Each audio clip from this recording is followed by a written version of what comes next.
Je suis heureuse d'entrer avec vous dans la Passion de Jésus selon l'Évangile de Saint Luc. Alors la Passion de Jésus est composée de deux moments forts. Un temps d'intimité, un temps d'éclatement. Intimité à travers le dernier repas avec ses apôtres, prolongé par 4 instructions, et qui se prolonge ensuite aussi par la prière à Gethsémani, toujours avec ses disciples. Et puis un temps d'éclatement à travers les 4 comparutions et qui se solde finalement par la mise à mort de Jésus en croix.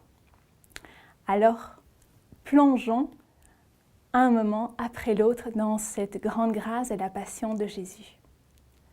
Dans ce premier temps d'intimité, Jésus se retrouve avec ses apôtres pour vivre son dernier repas, qui n'est pas n'importe quel repas, c'est le repas pascal.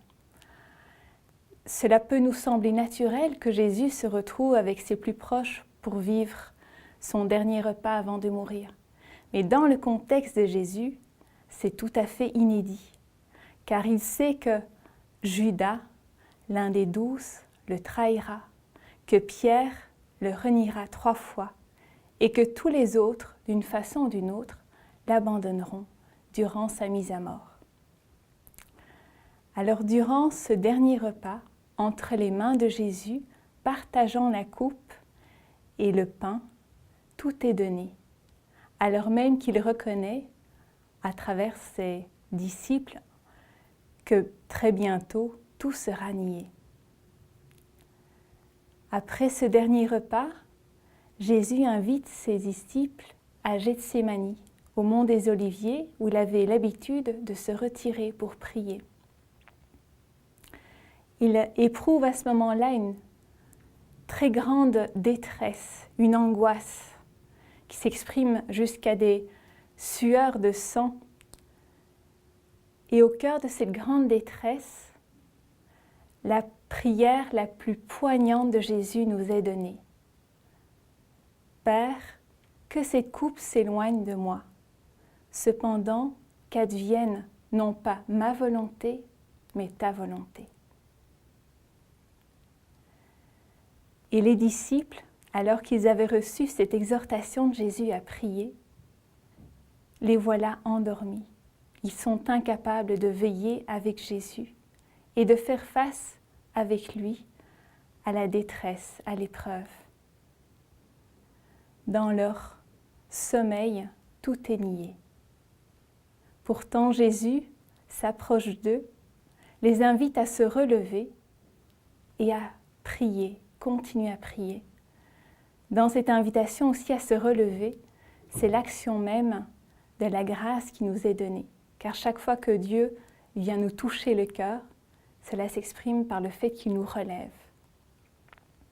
Alors dans cette parole de Jésus, à nouveau, et jusque-là, tout est donné. Arrive ensuite l'éclatement, l'arrestation de Jésus. Dans ce mouvement de Judas, s'approchant de Jésus pour l'embrasser, tout est nié. Et pourtant, Jésus, devant cette violence qui éclate, y compris parmi ses disciples qui sortent leur épée, qui viennent trancher l'oreille du grand prêtre, il s'approche de l'homme blessé, le touche, le guérit. Tout est donné, jusque-là. Après l'arrestation, viennent ensuite les 4 comparutions, devant le Sanhédrin, puis devant Pilate, et ensuite devant Hérode, et finalement à nouveau devant Pilate. D'une fois à l'autre, l'identité de Jésus comme Christ, comme Fils de Dieu, comme roi, est niée. Et pourtant, au cœur de ce grand drame, qui est d'autant plus fort que Pierre lui-même reconnaîtra qu'il ne connaît pas Jésus, Jésus va se retourner vers Pierre, va poser son regard sur lui. Oui, jusque-là, tout est donné. Et finalement, devant Jésus crucifié, plusieurs se moquent. les responsables religieux, les soldats, et même un malfaiteur crucifié avec lui. Si tu es le Christ, si tu es le Fils de Dieu, si tu es le roi des Juifs, sauve-toi toi-même. La puissance de Dieu est niée. Et là, nous avons dans l'Évangile, selon Luc, les 3 dernières paroles de Jésus. Père, pardonne-leur, ils ne savent pas ce qu'ils font. Aujourd'hui, avec moi, tu seras au paradis. Père, entre tes mains, je remets mon esprit. Cette dernière parole, exprimée dans un grand cri, s'inspire du psaume 30, qui se poursuit en disant « Tu me délivreras, Seigneur, Dieu de vérité ». C'est un psaume de confiance. Dans cette expiration finale de Jésus, tout est donné. Alors, prenons le temps de recueillir le corps de Jésus au pied de la croix, nous laisser rejoindre nous-mêmes par sa grande miséricorde, là où nous-mêmes nous avons participé à ce mouvement où tout est nié.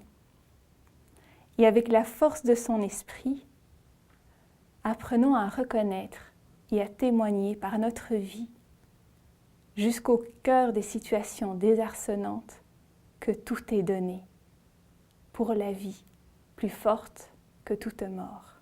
Amen.